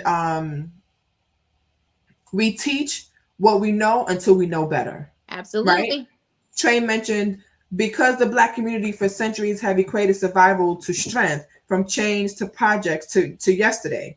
Meaning that our story has to deal with trauma and our strength being connected to survival. And it's rooted in your DNA. Like your trauma is passed down generational. Trauma is passed down in your DNA. It is definitely proven. So I agree with that. He mentioned, I'm going to go through some of these comments because they've been writing while we've been talking. The community media, entertainment martyrs, and leaders are judged by the strife that they have had to endure. A leader in the community isn't a real leader or worthwhile leader until they rise from poverty. The strong Black woman is no different. Single, bad by myself, I did it alone, as are seen as strong, while the women from the good home that has a doctorate had it easy because she's from a good background. Yes. My best friend said children need to see healthy love given between people. Jay said monogamy is a natural for the species. It takes discipline, and I've heard a lot of people say that. You make a choice every day whether you want to be faithful or not. And there's so many choices that are made every day in regards to that. And when you're dealing with the strong Black woman understanding, you attribute that to the daily things that we go through, and it's not only. I don't want to have to suffer. I don't. Right. My thing is I say all that to say, everything that I've been through in my life. Like, I tell people, don't call me a baby mama. I'm the big dog, because big dog gets it done by myself. But I don't. No car, no man, in house by myself. I don't have a choice, but I don't want my story to be like, when I'm dead and gone, I don't want my legacy to be, oh, here lies Toya. She was a strong Black woman because she endured. Yes, I endured. But remember me because I was funny. Remember me because I was smart. Remember me, because of how I made people feel, the impression that I left on people. I don't want to suffer to be validated in who I am as a woman, as a mom, as a wife. It makes me a good wife because I stayed with you after you whooped my ass, or I stayed with you after you cheated on me. I don't want to suffer. Love me gently. Be gentle with me. Normalize me living in luxury or having luxury and not being in poverty. And those are the things that I'm teaching my daughter, while still letting her know you will get up every day and go to work. You will figure out what it is you want to do, because no one will give you anything. You must work and earn your way through life. Listen, that I just quickly looked up when you said that, when on the day that I died. Have you watched Beyonce's Lemonade? Yes. Okay. There is a poem in Lemonade. It's called In the Apathy. album. Yes, in the visual part of it, where she's actually spitting the poetry, and there's one called Apathy. And when you spoke of that, it just reminded me. It goes, "So what are you going to say at my funeral, now that you've killed me? Here lies the body of the love of my life, whose heart I broke without a gun to my head. Here lies the mother of my children, both living and dead. Rest in peace, my true love, who I took for granted." See? And that's So why you're not going to treat me any kind of way. You're not going to keep making me endure. You're not going to hurt me. You're not going to invalidate my feelings. I'm going to walk away before I let you kill me. Been there, done that. we are more than Toya ain't 30-something-year-old Toya. Definitely not. When you know, I think your best friend said, when you know better, you do better. Listen, me and her have had this conversation almost the 30 years that we've been friends, about how many me and her have been friends since we were teenagers, in our 20s, in our 30s, and now in our 40s. We were both together when we grew breasts, had our first period, lost our sight, had lost our virginity, had children, all of that stuff. Like all of those things we've learned together, and we talk about it all the time. Like, with me and her at 14 is definitely not the same me and her as 40. And the fact that we were able to sustain our friendship during this time, that is amazing. Is the same. Just like any relationship, friendship or romantic, it's work. Is going to be work, right? Absolutely, I agree with that. So you have to be able to learn each other, and and be willing to get through the growing pains. Because I promise you, me and my best friend, like when we were in high school, I was the bossy friend. I told everybody what to do. I was always right. You gonna listen to me, and that's just what it's gonna be. And when we started, like, I went to college, she went to cosmetology school, she had a baby, we would bump heads and fall out so bad because neither one of us was listening. I was still trying to be the bossy friend and tell her what to do. Like, you need to listen to me because I'm trying to tell you some good shit here, that kind of thing. Right. And it wasn't conducive to our friendship until we were a little older, and still friends, because when you love people, you love them through the mess and whatever. And we talk about it all the time now. Like, I have learned to let her come to me when she needs me. I have learned to shut up and listen and let her be her. And we've learned one another. We've had to relearn one another, and we keep having to relearn. And I'm sure there'll probably be at least 2 more times in our lifetime that we will continue to have to relearn each other. So I think that's also a thing with the strong Black woman in the myth, because your sense of, you say you don't need nobody, but it's lonely. Yeah. And you need support, whether that be your sisterhood, like your tribe. They going to sit with you in the dark and celebrate you in the light. And that's a misconception. It's very much so a myth. Like, I love my guy friends who check and correct me. Mm-hmm. My brother, like, I just got off the phone with my brother before I started this podcast, and I'm like, yo, tell me, did I do something wrong? Am I, like, he like, nah, you ain't wrong, sister, And so it's just always about, I think it's always about support. And it's very much so a misconception that you don't need anyone. There is no one on this planet. God did not put us here to be by ourselves. God put us, like, even think about it with Noah and the ark. Everybody was in pairs. Every animal was in a pair. Yeah. You need someone. We should not be here to hurt each other.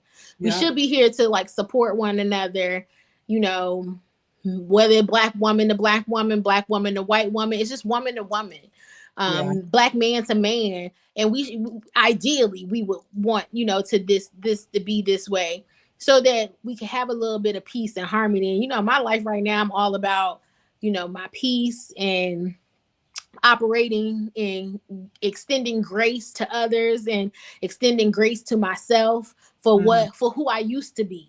Because I used to be that one hollered, I'm a strong Black woman. I don't need no, but that used to be me. Like I was mean. So that goes to the next topic of whether is being a strong Black woman a gift or a curse? What do you think? Both. Okay, explain. It is a gift because there have been situations in my life that I wasn't quite sure if I was going to survive. I didn't know how I was going to make it through, but it was because I was able to find my own inner strength. Mm-hmm. I was able to carry myself through certain situations. Being my dad, losing my father was like that was like something different. Like that was a different type of trauma for me. I didn't think I was I was so broken, but I knew what I was raised to be. I knew that there were other people that depended on me. I knew that I needed to keep it together to make sure my brother was good, So that's why I say, it's a gift and a curse. It's a gift because it helped me find like me and pull my bootstraps up and help me survive when I don't. But it's also a curse because we hold ourselves to a standard that we have to do it by ourselves. When in actuality, there's strength in numbers. Mm-hmm. Straight said a double-edged sword. Positive Absolutely. Because you are a survivor, negative because you are subject to the stereotypes and prejudgments. I like it. Very well said, Trey. I would say I must. Randy said it's a gift. No, you know how to persevere. Yeah, I'm tired. I want somebody else to help. Listen. I'm gonna tell you something. One thing Mr. Green is teaching me, and I was never the type of girl to be like, oh, I can't wait to get married. I can't wait to get married. No, you never, like all the years that I known you, like I never heard you like say that. So the fact that I am married right now is like, and I met my husband the exact same way I said I would never meet a man. So God definitely had to shut me up. Sometimes you gotta shut up and sit down, right, and just wait till I had all this big talk. The Lord was like, wait till October 2019. I'm gonna shut you all the way up. Show you something all the way down. Because I met my husband the exact same way. I was never gonna meet a man, and I never intended to get married. I wasn't against it, but I definitely wasn't like, oh my God, I can't wait to have a husband. I can't wait to have kids. You are so stupid. It definitely was not me. It was not me. And the fact that I am married, one thing that my husband is teaching me is definitely to stop being so damn independent. It's a hyper independence. A form of independency is overrated. Yo, I swear to God, my cousin told me that. My cousin Reese was like, he called me one day. He was like, this is before, maybe 2 years ago, and he was like not mad at me, but he was like calling me on my shit. And he was like, cuz, you a great mom. You hold it down. You do everything by yourself. He's like, I watch you do everything by yourself. Like, he's like, everything is on your back. He was like, you and your daughter, like y'all live, you live good. You make sure she's taken care of. You don't ask nobody for nothing. He was like, you deserve. He's like, I want you to settle down. He's like, I really want you to take it serious and really try to settle down. He was like, because you deserve someone to help you carry the load. And he's like, and I'm not saying that you need somebody to help you pay your bills. And he's like, that's not what I'm saying. Cause he said, I just want somebody to love you and protect you because I see you doing everything by yourself. He said, I just want somebody to handle the load. And it really warmed my heart. Cause like my cousin Reese is like, he's like my favorite cousin. And he's like cousin brother. So if something ever happens to where my brother couldn't give me away at my wedding, now that my dad's gone, like Reese would be like, me and Reese going 2-step down that thing and have fun. But it's like, when the people around you and the men around you see this hyper independence thing, because it's a defense and coping mechanism. Yes. And because we've had to be. And that's what I told him. And I was like, Reese, I don't know another way to be. My best friend said independency. It sucks here, someone. I mean, it does. Like, you know, it Trey does. said- It's lonely.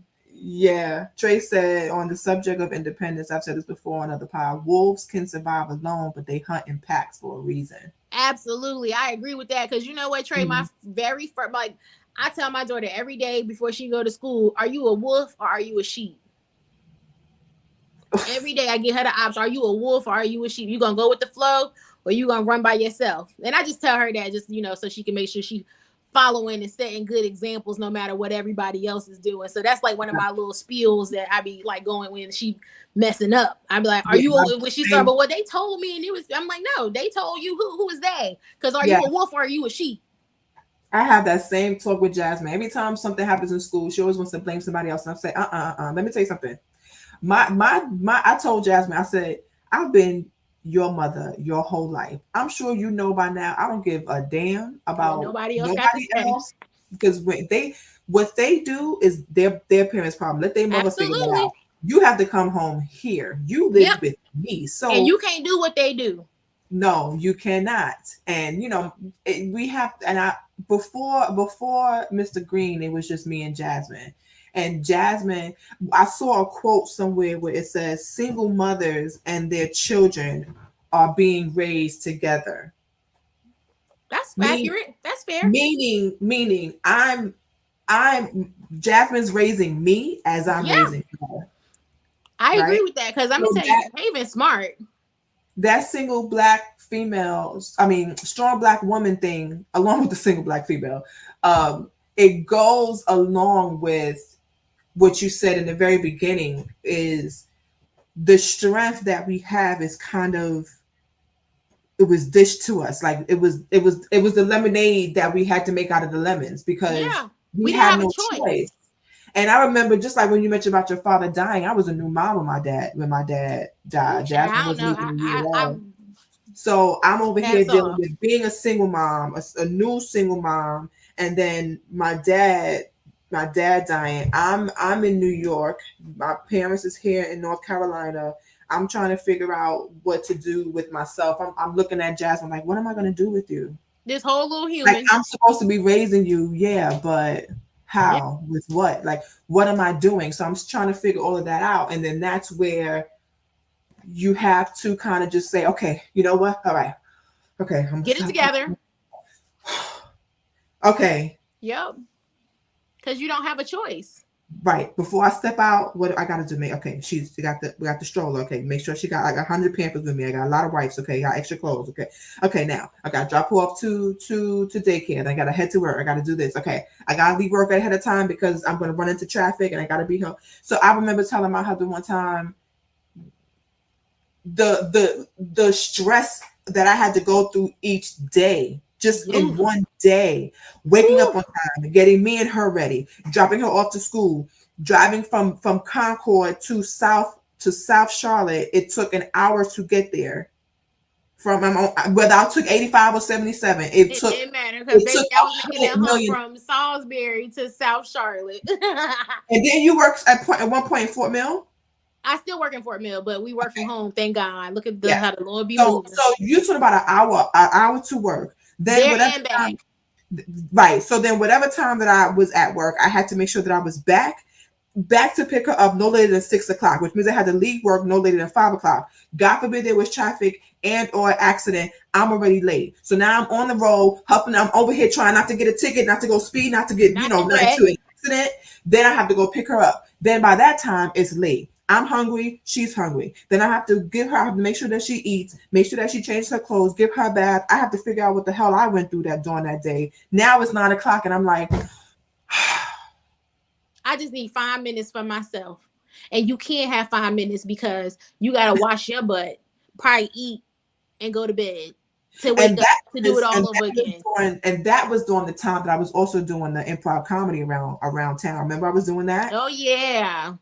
So forget about it. Then I had Let to me ask you a question. Let me ask you a question. Since you would just explain your whole day. That's one day. And you knew you had to wake up and do the exact same thing again, right? How depressing was that? What was the state of your mental health? It As a was mom, a black negative. woman, what was the It was state of your mental health? it was in the negative. It was in the negative. Yeah. I was going crazy. You talk about running on E. Yeah. There was not even a gas tank in this car. I don't know what I was running on. There wasn't even a gas tank to be empty for me to run off. I have no idea. When I look back at it, I'm like, How? that had to be the Lord. Yeah. It had to be because I'm telling you, there are so many things prior to Mr. Green that I've had to endure and go through that I can't even tell you how I endured or gone through them. That's how you know if you don't believe in God or some type of higher power, something is wrong with you because I don't know how I've got out of situations. If somebody was to say, "How'd you what's get out that of song?" But I had a praying grandmother. But I had a praying okay, because and my grandmother couldn't even speak no English, so she was praying in Spanish. Oh, hey. And then my mother's a praying mother too. She'll send me my mama wasn't a praying mama. I had a praying grandmama, but listen, my mother would send me prayers through text. She would leave a voice note. One time she read something and sent it to the entire family on through Facebook Messenger. That's that is my mother, and my grandmother was like that too. And there's a lot of people in my family that are like that. So my grandma, we know when I taught her how to text, it was over. We get a daily Bible scripture every day. So, and this is what I try to say when you hear, like, to everyone watching, when you hear a woman say, "I'm a strong black woman," try not to automatically say, "Oh, she must be a bitch." There is a story. There is a story there. There is a story, and for those who believe a testimony, there is a reason why. Just like what Sam said earlier, people never think the why of it. Absolutely. Why does she have to go out there and say, "I'm a strong black woman, don't try and play me"? It's because she's so defensive. Yeah. Right. It's because she has been played. I have to tell you. She's been hurt. And that's the thing that, again, 180 hours of therapy, because you don't recognize. I used to be so hard and I used to be mean because I thought it was the way I protected my heart. It was the way I protected myself to be mean. Because what you're not going to do, ... Right. And it was like, and people don't understand like our mental health as a woman, we endure so much. And it's like, oh, how much can she take? You my ride or die chick. I done rode and died. I ain't riding or dying for nobody but me. And I don't owe nobody shit but my daughter. She's the only, I brought her into this world. She ain't asked to come here. She's the only person that I owe anything.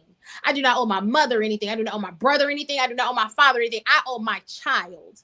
So it is me. I have to be here. And what I learned is that I had to do the work on myself. Mm-hmm. I had to do the work on myself to be in a better space mentally because I needed to decide how I was going to show up as a black woman to set the example, to be the standard. Because if you watching, baby, let me make sure I give you a proper show. Okay. And in order for me to continue seating. And in order for me to continue to show up for other people, I had to be able to show up for myself. Yep. And as a mom with the same type of day that you had, that you just explained that you had, driving an hour and a half to work, working all day, you stressed out at work, like, and they be like, "Oh, you get a break from the baby when you go to work." Work is not a break. What do you mean? Not a break. What do you mean? The school is calling if she had one sniffle, one paper cut, if she fell, if she cried, if another kid did this to her. I'm getting emails. I'm getting texts. It's all types of things. You are stressed out 24/7 while you are at work. Not to mention, depending on what type of job, because back then we all had the customer service jobs. They calling us on the phone, cussing us, slap out, whatever. So you're stressed out about that. Then you got to book it automatic. You get 30 minutes for lunch. You don't have no time to decompress. Like.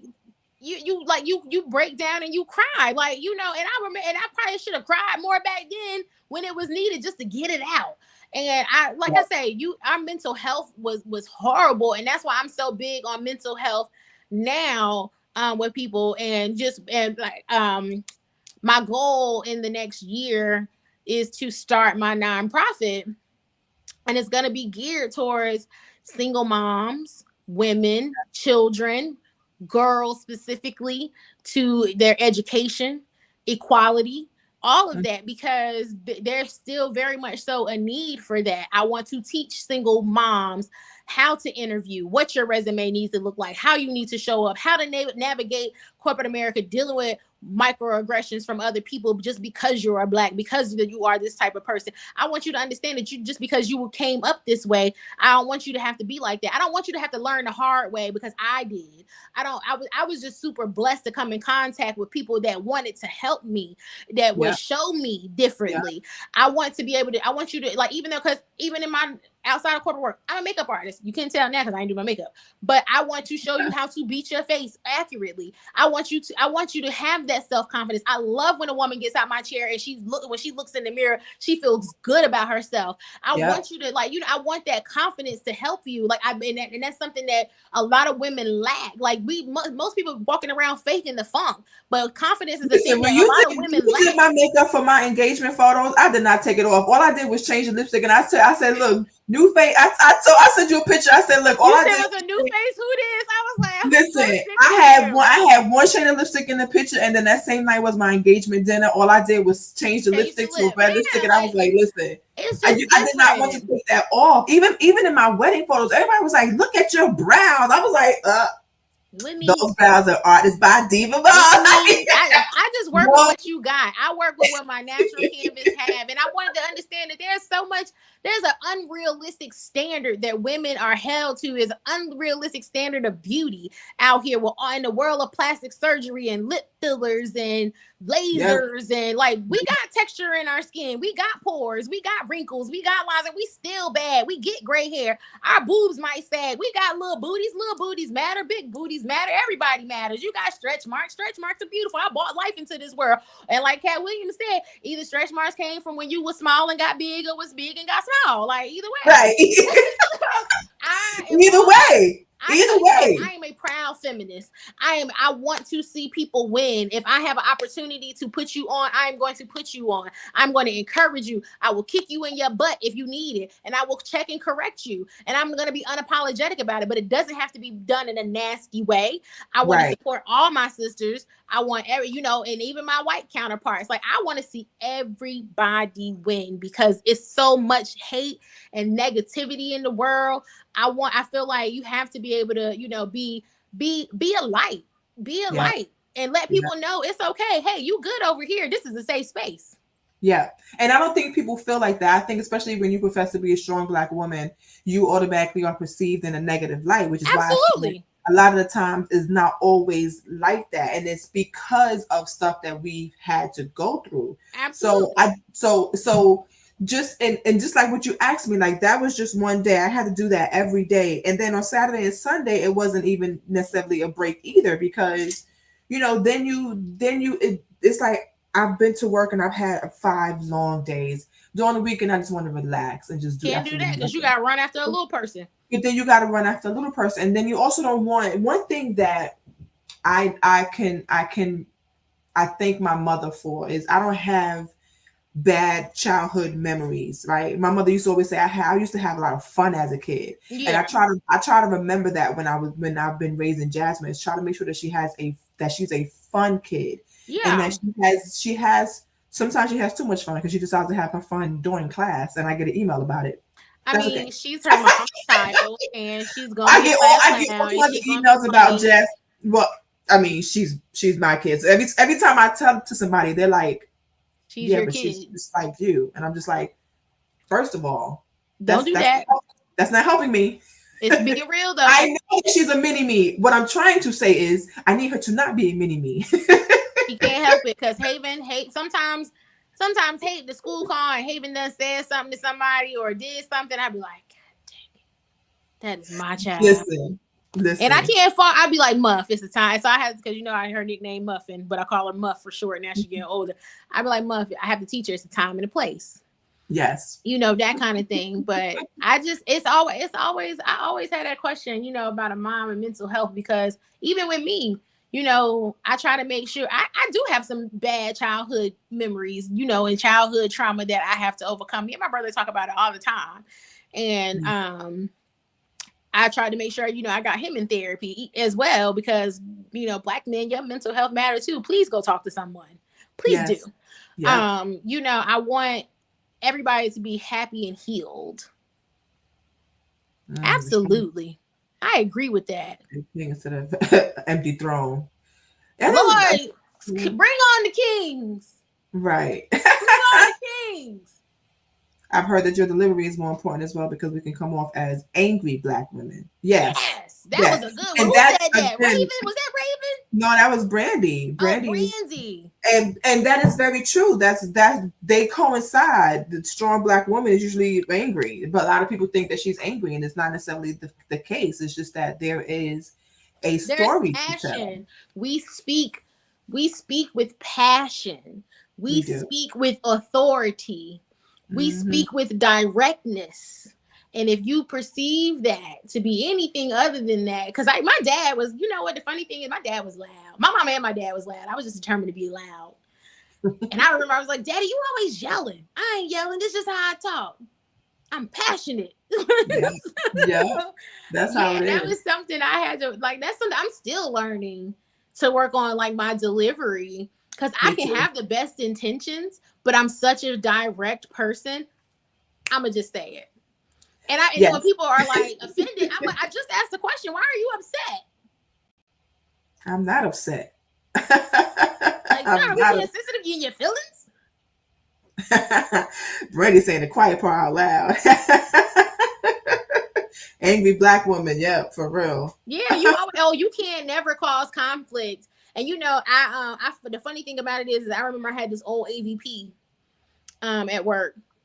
And you know, and this is when I first started going, when we first started going into talks of me about becoming into management. And you know, everybody was like, you can do this, we believe in you. And I didn't want to be the angry Black woman. And I didn't know how to tell this. I think she was like Spanish or something. I think she was white. Maybe she married a Spanish guy. I don't remember. Whatever. How I sit here and tell this white woman who don't look like me that I'm afraid to be a manager because I don't want to be the angry Black woman when I have to reprimand somebody, or when I don't agree with what with the policies and procedures that management is rolling down. And so I sat there and I was just like, I didn't say nothing for a minute. And she was like, I just want to say something and please don't take it the wrong way. I was like, okay. So I already knew when somebody tell you don't take it the wrong way, you already know they about to say some shit that's going to piss you off. And right. You the wrong way. So I was like, she was like, I know you probably feel like, how are you going to be heard and use your voice for the things that you want to talk about? And she was like, what I've noticed about you, Toya, is that you're a challenger.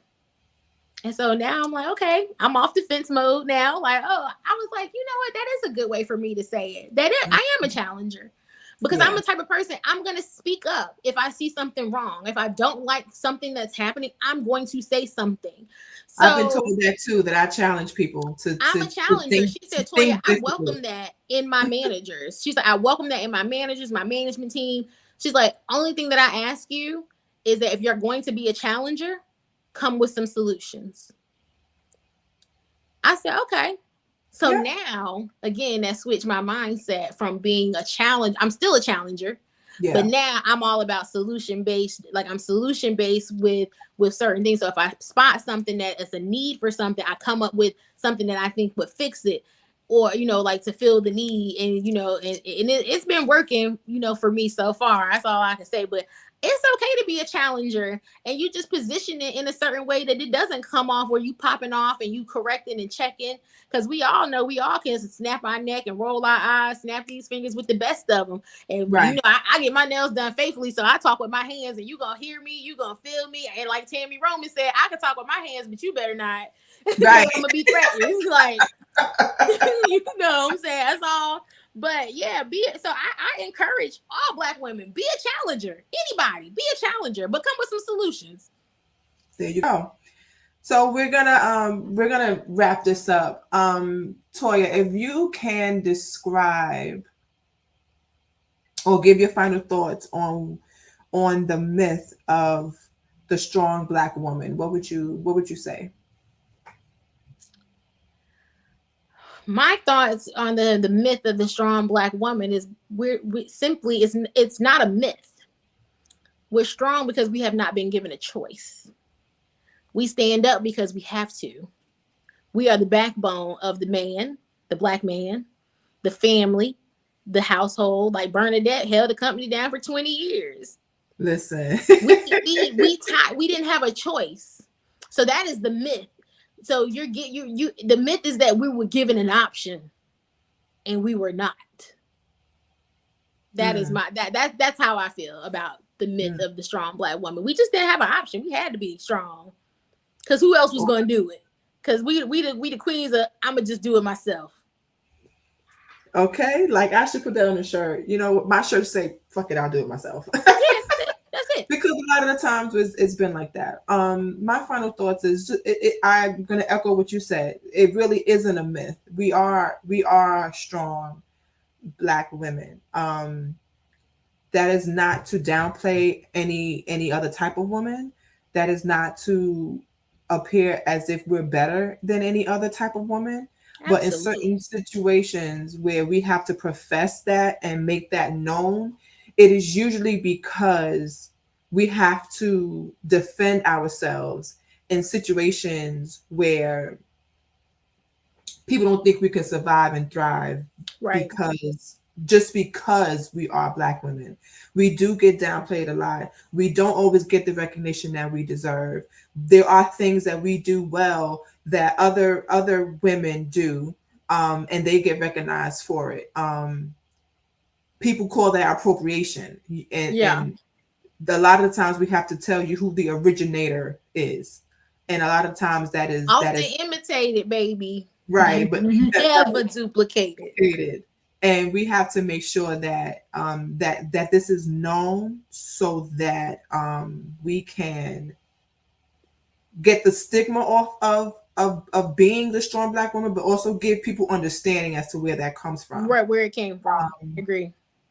Right. Sam wants to say thank you for the wonderful show. It was very insightful and informative. Thank you so much, Sam, for your input. Thank you for participating, girl, because like you were definitely coming up with some great commentary and deliver some amazing segues. Like Sam is good for that. Yeah, we bullied her into coming on screen before, so you know Sam is always good. Pop up, sis. What happened? I know we're gonna get you next time, Sam. But we want to say thank you so much, Toya. Thank you so much for joining me tonight. This was a great conversation. You're welcome. Always coming through for the kid. I do what I can. You know, always being here when I need you. Thank you for the dialogue, ladies. Excellent. You're welcome, best friend. Sorry you couldn't join us yourself, but next time. Again, we want to thank Facebook Live, YouTube, iHeart, Blackjack, Zingle TV. I want to give a shout out to the guys podcast, Sean, my cousin, Hyson, Merv, Mark, Tina B, Tyson. There's so many of you guys that have watched us, and we definitely thank you so much for taking your time out of your Sunday night to watch us. Don't forget to tune in again. I'm not sure exactly which shows we're doing this week because it is a holiday week, but you'll definitely be able to watch us anytime you want on YouTube and Facebook. So again, thank you, Toya. Don't go anywhere. I'm going to keep you here for a minute, but I'm going to log off the live for a minute and say thank you again so much, everyone. Good night, happy holidays, and enjoy the rest of your Sunday. Bye. Bye.